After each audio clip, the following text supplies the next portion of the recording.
All right, so this one is from John Mayhew. Hi. Hello. Happy Channelversary. Thank you. As a Whovian, I always enjoy your reactions to Doctor Who. Thank you. Blush. I haven't seen other shows you're watching. That's okay. That happens. You subscribe to a channel and you do it for one show and you may not be watching the other shows. It's totally cool. No spoilers, but I'm particularly looking forward to your reactions to the whole second half of Series 4, which is where I'm at right now as I record this. Not to build expectations too high, I wish I could see it for the first time again. That, of course, yes, it is the reason we watch reactions. It's the next best thing. Absolutely. Absolutely. That is why we watch it. It's interesting with the reactions when you have a show that has been on for a long time, that's like a favorite of yours that you get to kind of go back and have that experience, sort of relive your own experience watching someone else discover it for the first time, which is great. And then you have reaction channels that you follow for current shows. And it's such a similar yet different experience because with the first one, there's just like, you're just bringing all this hindsight into it and this anticipation of when someone's going to hit a favorite moment or episode or meet a great character for the first time. And with the other one, it's almost like you're just watching a TV show together with millions of people, which is really cool. But you're all in the same place, so it's a bit of a different experience. But I absolutely understand what you're talking about. That's why we watch them. So they're very addictive too. So I'm really glad that I'm able to share these with you guys and that you're getting something out of them. And yeah. So I'm really grateful that you all are here. So thank you. It's hard to accept compliments. All right, thanks, John. Phil Ward. Hello, Phil. He asks, when did you get hooked on Doctor Who? My answer was Dalek. Yes, that is a great answer. Great episode. This is an interesting question because I have to think it's been a slow burn for me with Doctor Who. Okay, I'm going to answer it in two different ways, if I may. So when I was reacting to the first series and just doing the first 13 on their own, just seeing if I liked the show enough to do the channel and keep going with it and stuff. I mentioned this in an earlier question with Aliens of London and World War III. It was a turning point for me with the show of whether to continue or not. So ditto all the stuff I said there of just being kind of a little thrown by Aliens of London, going, I'm not really sure what this show is going to be. Is it going to be more like the first 3 episodes, or is it going to be more like this episode? In which case, I don't know. I'm not sure. And I came back with the 5th episode and just had a great time with it and said, just go for it. Just do it. And then the next episode was Dalek, and it was really good. Really good, with a great performance from Eccleston, and just there was so much to love about it. I don't know that hooked me, but that really helped me sort of just commit to the rest of it. I feel like just channel-wise alone. And then I like The Long Game, but then you had Father's Day and The Doctor Dances and The Empty Child. Reverse, I switched them. And sort of the rest of that series when I got fully committed to reacting to it. Personally hooked on it, though, that's a different question. I feel like this is the kind of show that crept up on me in that regard, because when I had to stop reactions, when I had to pause, when I had back problem between, when was it? It was the second series, and I had to stop on a cliffhanger. It was the Cybermen, Rise of the Cybermen. I had 6 weeks where I had to stay away from the recording chair, And I was watching other things, and I was really wanting to get back to Doctor Who. I was like, oh my God, I left on a cliffhanger. People's lives are in danger. I need to get back to this show. So probably by that time, I had been hooked into it, because that whole time I was away from the channel, I was like, oh, I was so tempted to just keep on going, but I couldn't. So I couldn't tell you which episode it was, probably just a slow build, but by that point, I knew that I had to keep watching it, because I was so sad to be away from it. But yeah, I agree with you. Dalek is definitely a game changer. So it's a good answer. Thank you for your question. Next up. I'm gonna mess this up. Norwegian Blue. Okay, that's better. I kind of want to take a crack at it, though. Per Ragnar Skåtøy? That's probably very wrong, so I'll just say Norwegian Blue. This is Norwegian Blue, who says, first of all, happy Channelversary. Thank you. Yay. That's sweet. I don't know if people want me to read this out loud. I just am, because they're so nice, because you're so nice. Just wanted to say I'm so happy to have found your channel. It's refreshing to see people closer to my age doing reactions. Yes, I am of an age, and I cannot hide it. Yeah, it does seem to be a little more, YouTube does skew a little younger. You know, I say this, and then, there's people like American Mom and some other channels like Store Makima, group channels who have like a wide range of people. But yeah, it does seem to be a younger skewing crowd. So older people represent. Okay. I think I started following you as you were about to go from Eccleston's Doctor to the Glorious Tenant. And being on Crazy Doctor Who journey with you has been a blast. It's been a blast being on a Doctor Who journey. And I'm glad you were here almost from the beginning, I think. Pretty close on.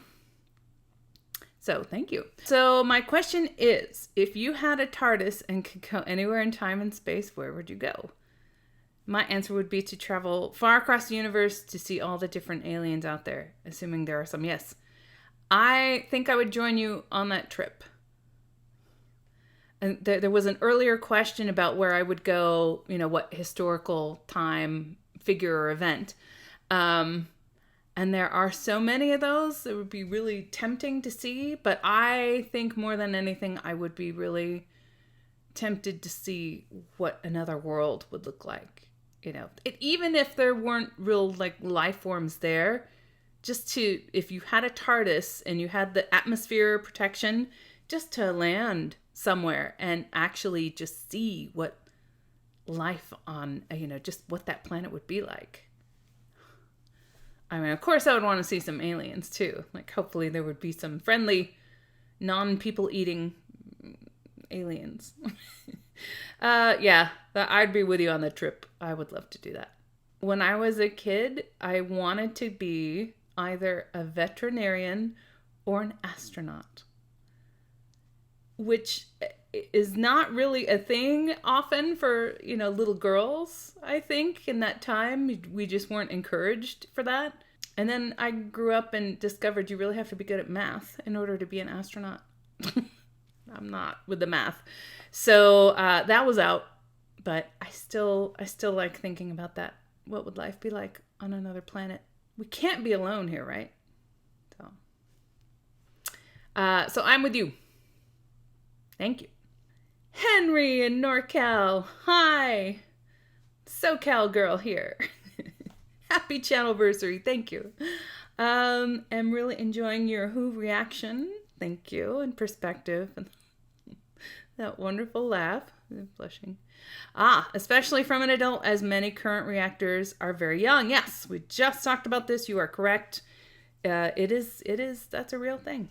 And this type of reaction and commentary from the show for more mature perspective is refreshing. So thanks very much for that. Thank you for posting that and for listening. Okay, one of the surprise bonuses I got from watching Who is the music of Murray Gold. Yes. And you give a personal example, so I will click that later. What is my favorite piece of Murray Gold music so far from the show? Okay, so far, I think my favorite bit, there's lots of favorite bits. I think in the very first episode of the third series, when you're being introduced to Martha, and Martha, it's towards the end where Martha is meeting the TARDIS and discovering really what this whole doctor thing is all about. And there's that very sort of floaty, whispery kind of vocal. And I am a huge sucker for vocals. I mean, I love scores. I love instrumental music. But when there's a vocal in there, it just like, it gets to me. So in the first series, I definitely noted the score early on, and I liked what was happening with it. And the moment in the first series finale, when it's like too much for Rose, and Eccleston says, "Oh, I think you need a doctor," and then that whole cue right there is so gorgeous and so affecting. But I really love that first bit of music at the end of Martha's first episode, the vocals. So I'm just a big old sucker for vocals. As I just finished editing the Planet of the Ood in the fourth series, and the Ood song was very touching. So yeah, anytime you hear some nice floaty vocal, choral or singular voice music, I'm like, oh. I'm really looking forward to hearing more of the score and just seeing. It's been really interesting too how it develops for each series. And I think I noticed starting series 4, I think I noticed more sort of like big, bold sort of brass, and just like the scope of it's really, really nice. I like it. It's good stuff. Thank you for that question. All right. Okay, this one I'll probably mess up. I'm sorry. Aelasi Zion. I got Zion right. Unless it's Zion, but I think it's Zion. Okay, so you say, happy Channelversary. Thank you. You are, I don't know. Again, I don't know if I should read this part out loud. It's difficult for me to accept compliments, so part of me feels like I must challenge myself to read it and accept it. You are one of my favorite reactors. Thank you. You seem so genuine and really invested in the stories, and I like that. I love my stories. I have to say, big fan of stories. And these are really good stories. So, I'm very passionate about Doctor Who in particular. Been watching it since I was 7. And it's lovely to see how quickly you seem to get into it. Yeah, I really loved it early on. That is true. I'm already looking forward to your reactions to some of my favorite episodes and to later companions and doctors. Yeah, it's funny, I don't know all of the companions that come on the show later. I feel like I recognize some of them from promotional things and stuff. And I do know each of the doctors that come on, though I'm a lot less familiar with them, with Matt Smith and Peter Capaldi and Jodie Whittaker. I don't know much about them as much as I knew about Eccleston and Tennant.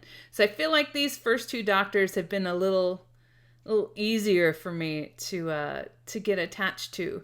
So I'm looking forward to seeing different portrayals of the Doctor, but also a little nervous because I don't know.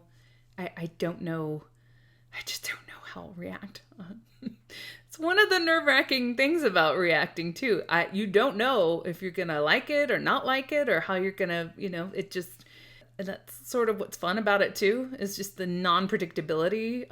Non-predictability is the unpredictability of that. I was like, I have no idea. So, if you were the Doctor,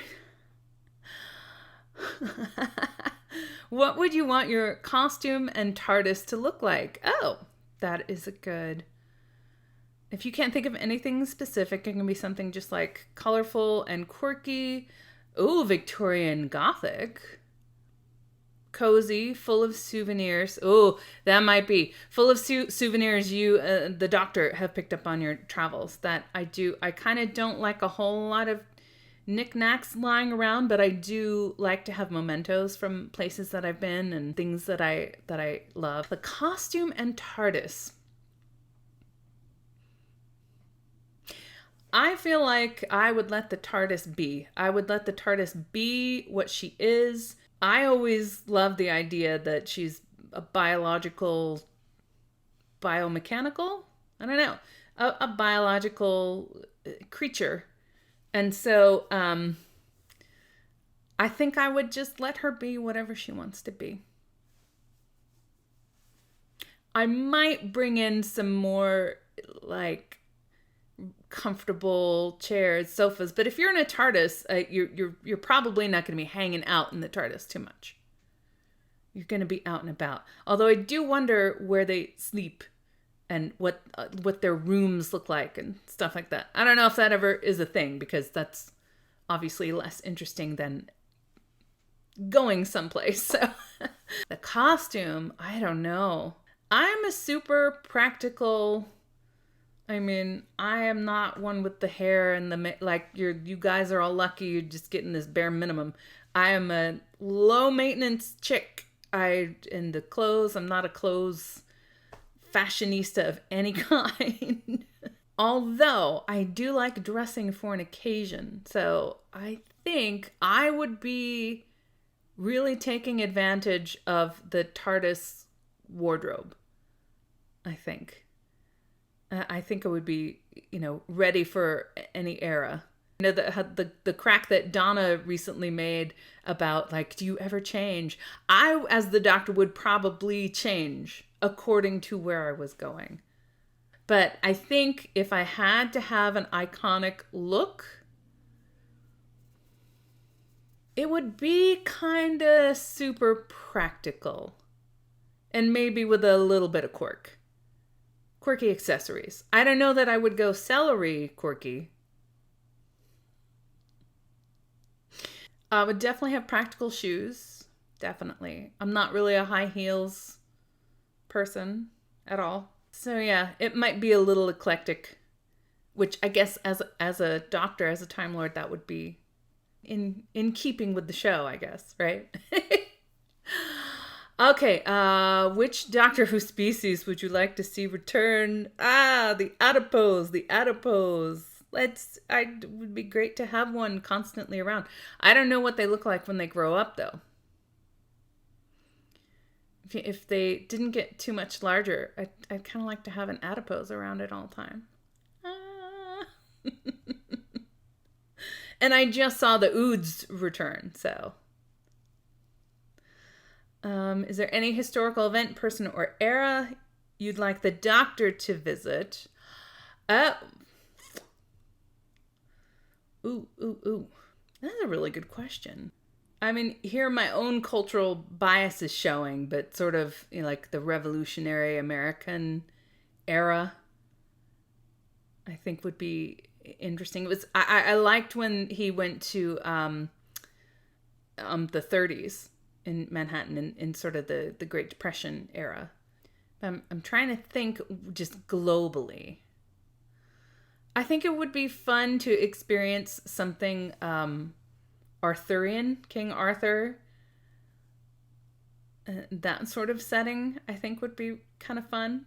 I don't know why, just to sort of visit a time period and a legend where they'd be kind of debating about what's historical fact and what's, sort of the legend built around it, I guess. I don't know. Something like that, I think, would be fun. What planet from any fiction, not just Doctor Who, would you like to visit, or which fantasy? I am a huge, or have been a huge, Anne McCaffrey fan, Dragon Riders of Pern. Pern would be the absolute number one choice of fantasy worlds to visit. would actually talk about this with my friend. He and I go back and forth. We recommend books to each other and things. And we both sort of like epic fantasy and urban fantasy and all these different sort of worlds that you can step into. And we sort of agreed that like Pern would be the best, because if you went to Westeros and Game of Thrones, like your chance of dying goes through the roof. Like a lot of epic fantasy, you'd be in big trouble. Like Pern would be great. Like hang around Harper Hall with your fire lizard on your shoulder, and like, what's the problem?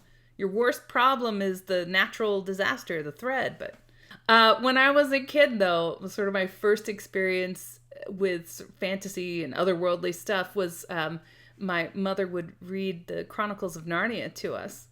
And I was so in love with those books that my parents have a photo of me. I guess I curled up in the closet and I went to sleep in the closet hoping that I would wake up in Narnia, like thinking, if they can get through the wardrobe, so can I. Although, you know, I would be, as a human being, there would be probably a little dangerous with the White Witch and everything. So I think I'm sticking with Anne McCaffrey's Pern. Okay, the next question. Is there any type of companion you'd like to see travel with the Doctor? For example, an alien or historical companion or an older companion?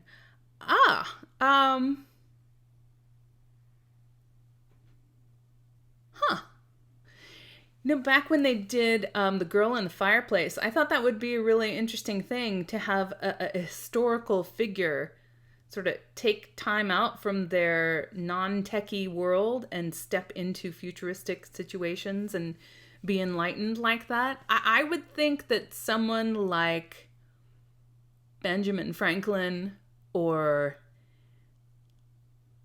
like Stephen Hawking or, you know, just a real sort of notable mind, that would be kind of a fun pairing with the Doctor.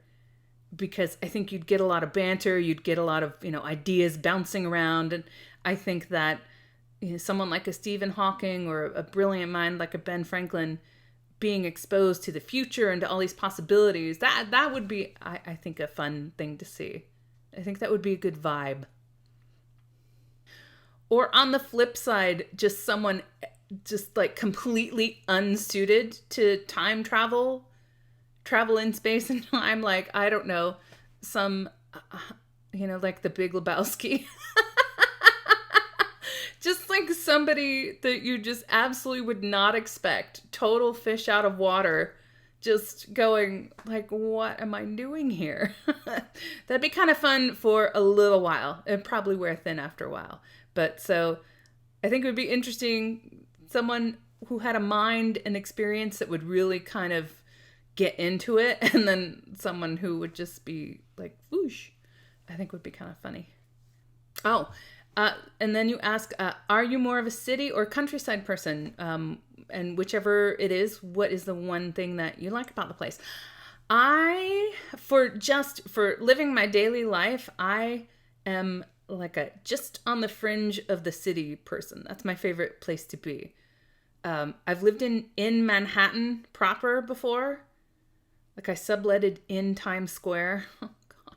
I love Manhattan, but that is a lot. It is just, I'm a bit claustrophobic and I'm outgoing, but I'm a bit of an introvert, if that makes sense. I need to go away and recharge, like with constant input. I just get overwhelmed. So I need to be like on the fringes of things. I can't constantly be in the middle of stuff. So I do like being near a city and all the things that can offer, just like the arts and the social stuff. And I live in Southern California, so I try to take full advantage of all the things that has to offer.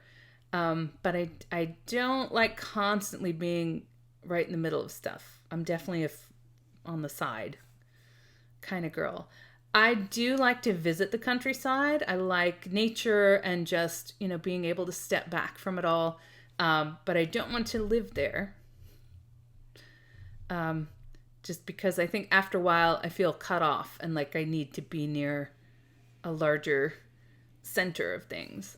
I always felt when I lived in Manhattan, I would like living just outside of it, because it would be the perfect thing just to have access to all the stuff that I love, to see shows and to see art and museums and just participate in all that stuff, and then be able to get the hell out of there to recharge. But also I am, my favorite season is fall, and there's just nothing like a New England fall.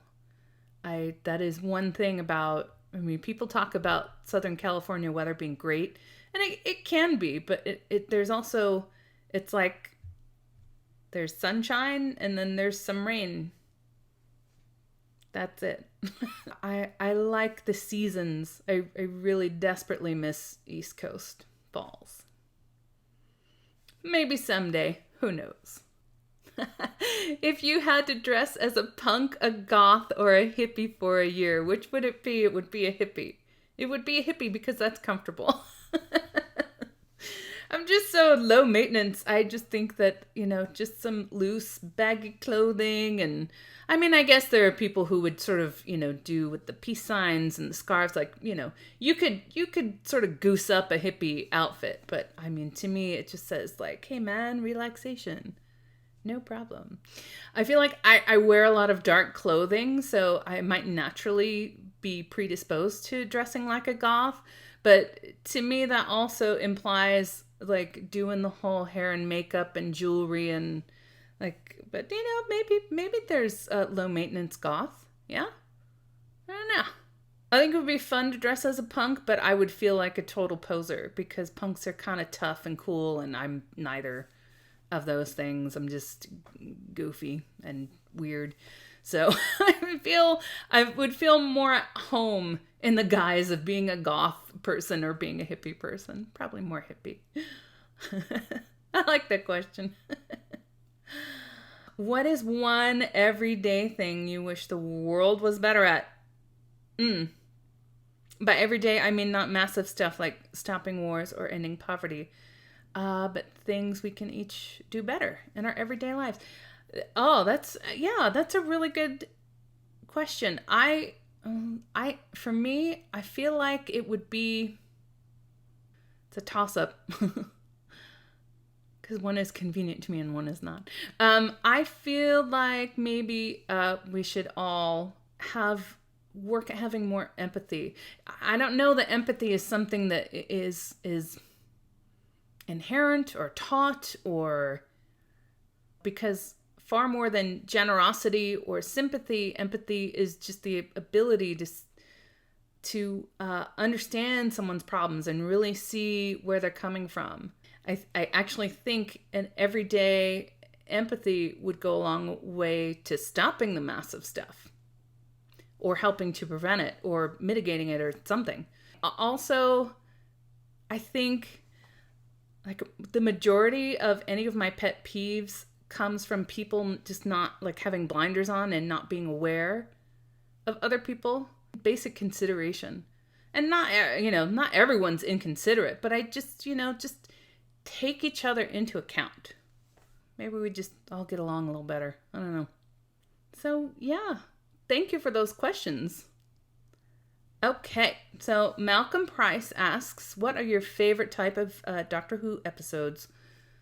Question meaning you have comical side, horror side, thriller side, that sort of thing. Also, if you wrote an episode of Doctor Who would be the villain / monster and what would be the storyline? I don't know. I have no idea. I'll get back to that in a second. I do love to laugh, as everyone may have noticed. So I do love a really funny episode of anything of Doctor Who. But I also like drama. Just like getting the feels. I love that. And I do like being scared. I do like being along for the ride, for like a thrill ride. Horror, not so much. Like when things get gross, no. But I think one of the things I like about Doctor Who is that they often hit all those notes. in one episode. So, like the Cybermen episodes, you get a lot of like, oh, with the slice and dice and the chop, but then you get the feels and, there's Mickey being funny. So those type of episodes I really like, where they can sort of hit all those notes. But if I were to choose between one, like that was predominantly one or the other, probably a comedy. Because we can all use a laugh, I think. Oh, I don't know. Writing an episode of Doctor Who, I can't even think of what I would write. If I wrote anything, it would probably be building off of a prior episode. Because I can't think of anything original right now. Yeah, I'm not sure. I do like to write for fun, but I can't think of any scenario that I would really... But right now I can't think of a scenario for Doctor Who. So I'm going to cheat a little bit and just say, like, I'd write an episode that would expand upon something that I've already seen that I felt like I wanted more of. So do you write, and what would your episode be like? Thank you for the question. I'm sorry if I cheated a little bit on the answer. SirJasons asks, what surprised you about Doctor Who? And also, what surprised you about the entire channel in general? What has surprised me in Doctor Who?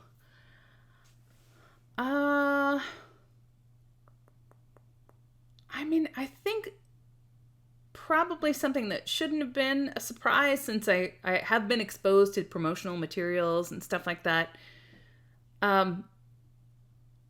is sort of the changeover in who travels with them and the additions and the comings and goings. I think it's incredibly gutsy of a long-running show to have that dynamic change as often as it does. So even though I knew that the Doctor changed actors and that there were different companions and stuff, I didn't really know who they all are or where they all overlap, if they do.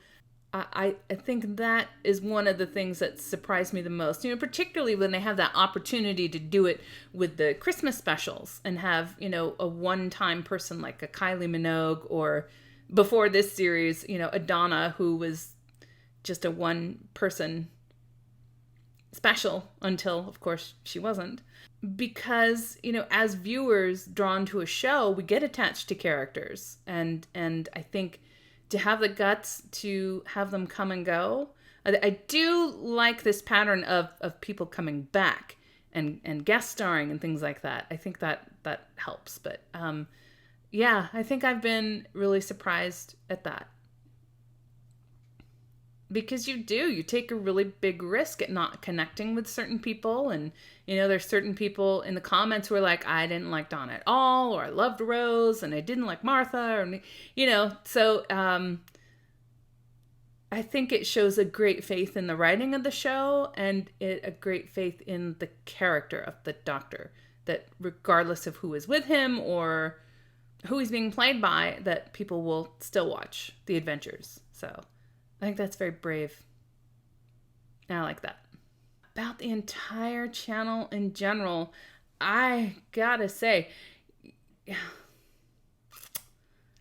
the entire thing is a learning experience all the time, every single day. There's no real rule book for this. So from everything from editing to uploading to all the choices that you make, there's just no... YouTube has guidelines, but it's all kind of just by impulse. And I'm not a person... I'm sure that there are reactors who have groups and that they know each other.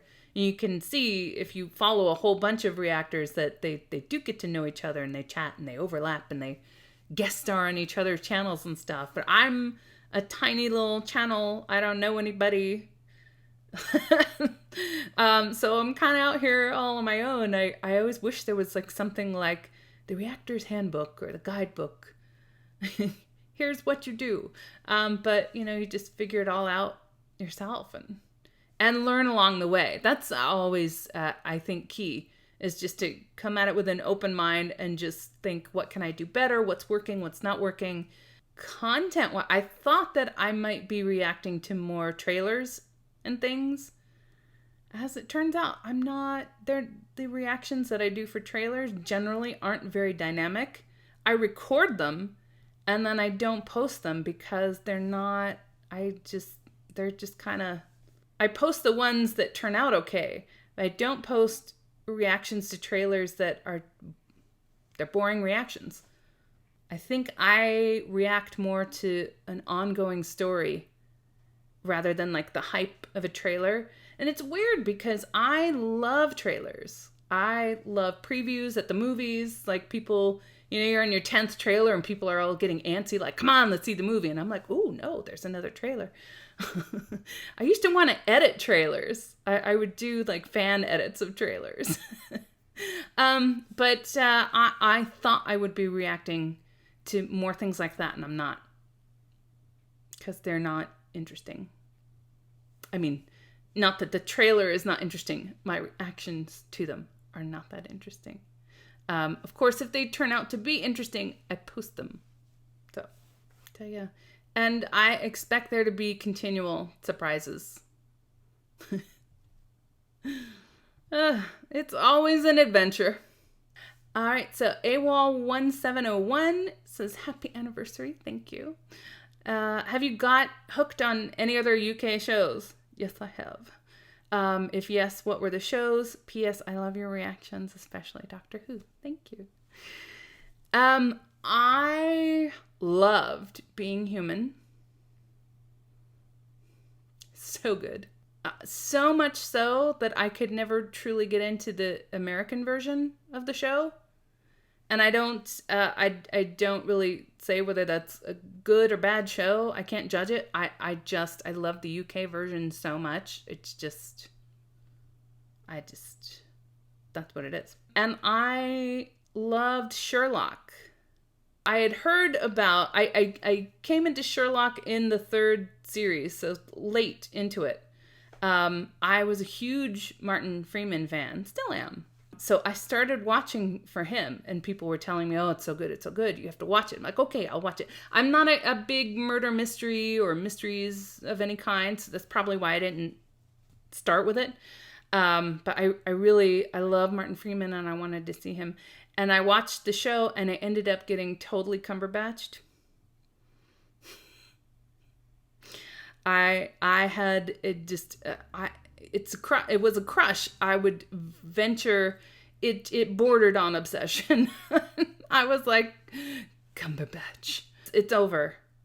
I've kicked the habit, but I still love him as a performer. But the Cumberbatch crush has ended. I also really loved the first couple of seasons of Downton Abbey, and I think what I loved about those series in particular, I think later seasons of it got more, as you got to know the characters more and you got more into their personal lives, and that's what the show became more dependent on that. I like in the first couple of seasons this clash between, modern technology taking over and clashing with all this tradition and stuff, and where that created tension and how people had to adapt or where they wouldn't adapt. So I really liked that aspect of the show. And I think I really need, there's a subscription here called Acorn, and I think one called BritBox. I think I need to subscribe to these things and watch a little more. And I've seen the British baking show.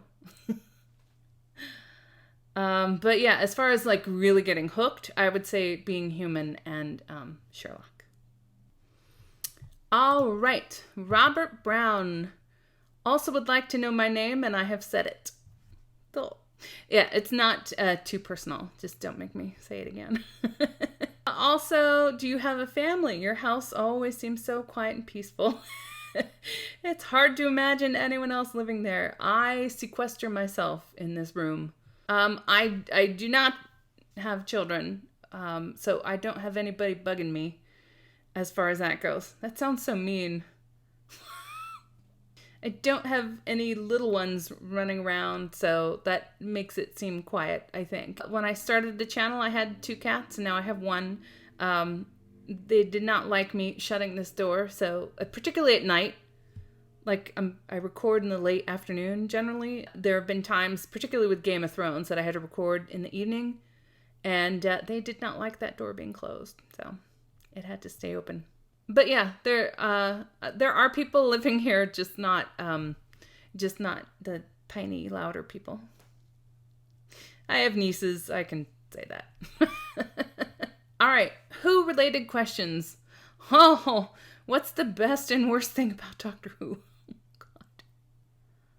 I'm going to come back to that one.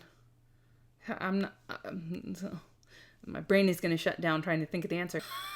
Have you managed to completely avoid spoilers so far? No, I trip over spoilers. I spoil myself. I'm not fast enough to stop. Like, when it's a really good episode in particular, and I get all caught up with the end of it, and I'm like, oh, that was so good, and I just let the next time go. I have been spoiled so much just by that alone. Oh. And I now have comment moderators. Yay! Shout out to T and Momo-san. Yes. There are times when I duck out of comments altogether just because I think most everyone is really, really good about it, and it just takes the one. And I don't ever feel like I've been deliberately spoiled, like trolled, like, oh, I'm gonna ruin this for you. I don't feel that way. I feel like people just are really excited about the show, and things just pop out. They just do. And it's understandable. When I am watching Buffy reactors, I'm often really reluctant to comment because I feel like, what subconsciously am I gonna drop? And I just never want to do that to anybody. So, sometimes I just watch and I just don't say anything because I'm like, I'm going to put my foot in my mouth. I just know it. Because that's the urge. When you have seen the show in its entirety, you're up to date, the show has ended and you've seen it all, and you know how great it is, and you're just like waiting for the moments. It's so hard not to spill. It really is. So I understand, but no, I have not avoided spoilers. I think I've avoided huge spoilers. Let's put it that way. I've reached things in the story in past series where I was so grateful that everyone kept the secret. Everybody kept the Mickey secret. Nobody hinted at that. The Rose thing was really a surprise.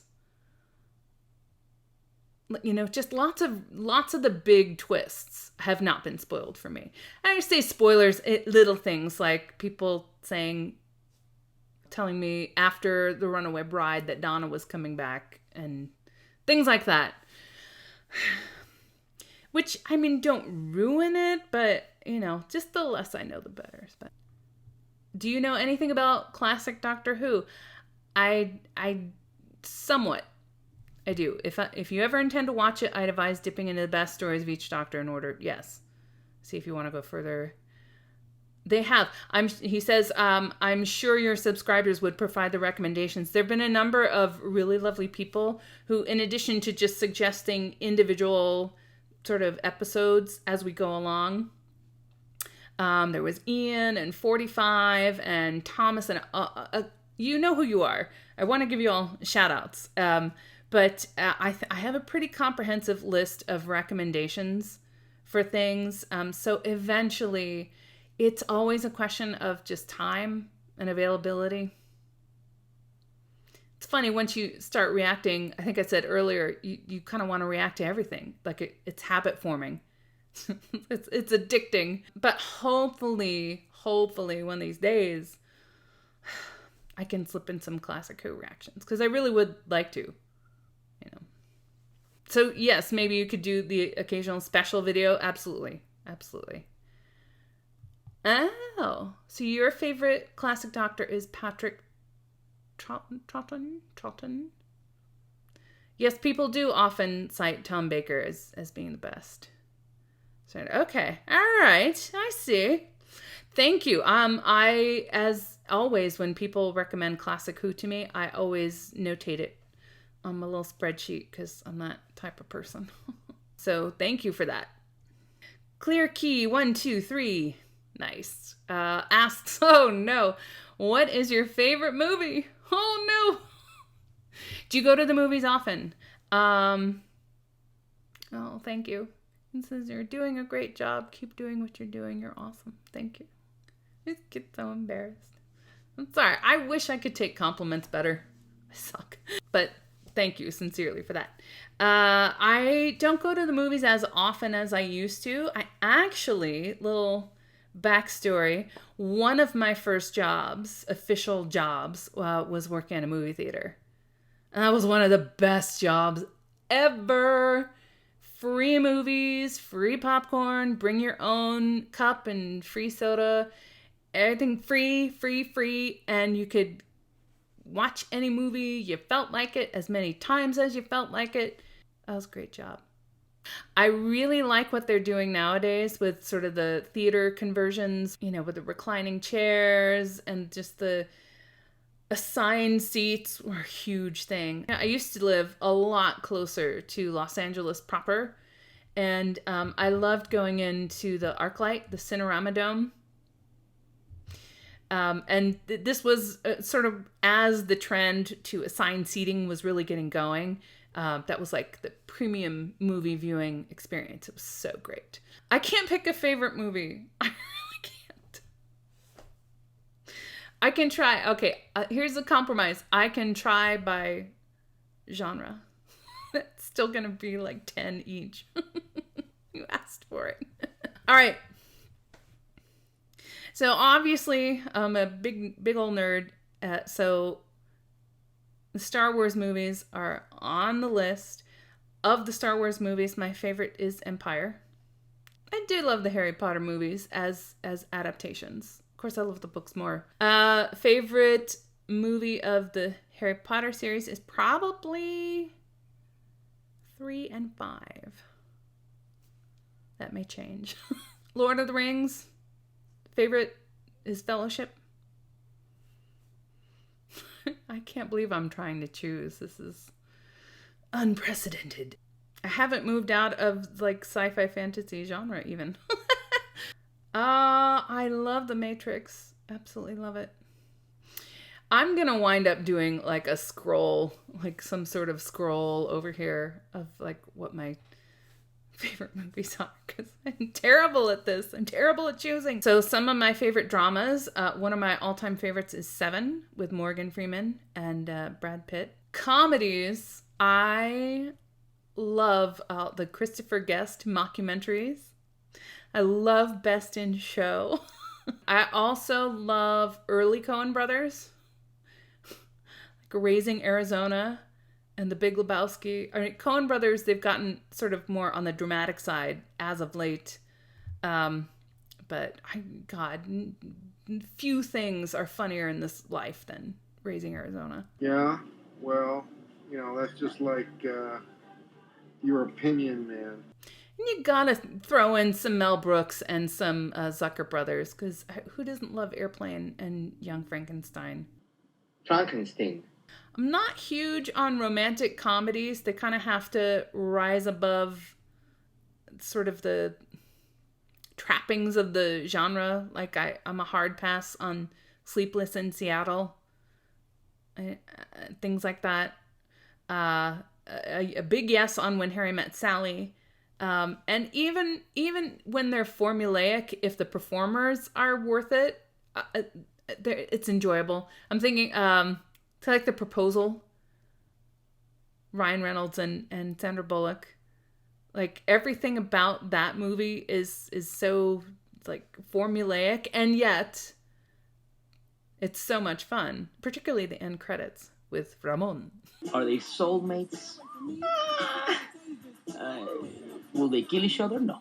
One of my favorite movies of late was Silver Linings Playbook, which is marketed as kind of a dancey romantic comedy, and I saw it somewhat reluctantly and went and I love that movie. I love that story of two people who are very raw and are having emotional problems, like just trying to figure out their lives. It's really a fairly atypical romantic it's not a romantic comedy. I don't know. It was marketed very strangely. Yeah, I clearly have a hard time choosing. I'm sure there are hundreds more that I would say it's my favorite. Oh, I'm sorry I'm so indecisive, but hopefully I've put a scrolling thing or a whatever thing. Hopefully the subsequent editing will have helped me out a little. Sorry. I'm so nerdy. Thank you for that. Thank you for braving what is your favorite ... question, because